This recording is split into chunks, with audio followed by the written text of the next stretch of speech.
the offense and the emphasis that he's trying to put on figuring out a way to play that's, of course, going to be a lot different when LeBron's not in there, let alone AD and Gasol. What are you hearing from that, and what are you seeing in these last two games without LeBron specifically about how you guys are trying to get things done? First off, just LeBron is, he's a big part of this team, this organization, and by him going down, that's a lot that we have to pick up.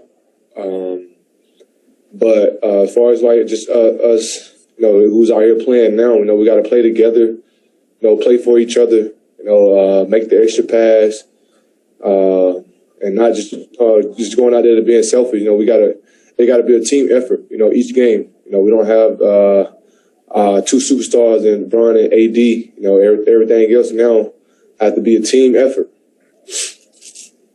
And then, Kentavious, you were telling me before the break just how the shortened offseason and everything had been building for you and you were feeling some of the fatigue. I wondered what the break did for you and how you're feeling at this point, and then what your outlook is moving forward as you guys get closer and closer to the postseason. I'm feeling great. Just trying to stay in a good rhythm, at least trying to get back to a good rhythm. But I feel great. Body feel great. My mental is there. All around, just feel great. Okay, next up, Kyle Goon, please. Hey, KCP. It's trade deadline season again, and I know you've been a part of a lot of groups that sort of there's always talk around the Lakers, I guess. Are you feeling pretty secure? Does it feel different than other years? You just signed your contract, and do you feel like your role on this team is pretty defined? Yeah, I feel like my role on this team is pretty defined, and what my coach is looking for me to do on the court, as far as teammate as well. But I'm here to just do my job and do it at 100%. Okay, Dan Wicke, please. You talked about trying to get into rhythm. How realistic is that when that rhythm has been disrupted so many times, so many different ways here over the last few weeks, and just how, what is sort of the whiplash of going from playing with a guy who's can do everything like LeBron to just not having him? It's a big difference. LeBron sees a lot that pretty much most guys doesn't see on the floor.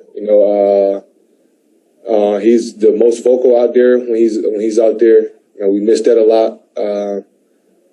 But it's hard, but we just got to play for each other.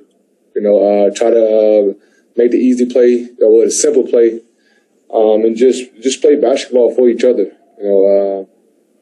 Driving kicks, which we have to do, just to create shots for others. And we also got to play defense. We got to be able to be tough on that end as well. Okay, Dave McMenamin, please. KCP, the last couple of years, because you signed consecutive one-year deals, you had a no-trade clause by default. Because you don't have that this year, does it change the way you process what's out there, look at whatever rumors are floating? Is there any more of that noise entering into your sphere? Because, this is the first year, I think, in 4 years that you haven't had a no-trade clause. I'm not, like I said earlier, I'm just here to do my job. If I'm in trade rumors, that's, something I don't really have control of. So I want to really just think about what I can control, and not come out here and do my job. Got it. Okay. Sorry. Last question, Bill Oram, please. KCP, do you think there's any more anxiety in the locker room about the trade deadline this year just because of the uncertainty about LeBron and AD's injuries? Maybe. I don't know. I don't know who's all in the trade talk. I really haven't paid attention to it or even heard anything about it. It's my first time hearing about it. But I don't know. Well, I feel like the energy is good. I don't think nobody's worried about any trade. Unless they're keeping it personal. All right. Any more questions? Looks like we're all set. Thanks so much. Safe travels home.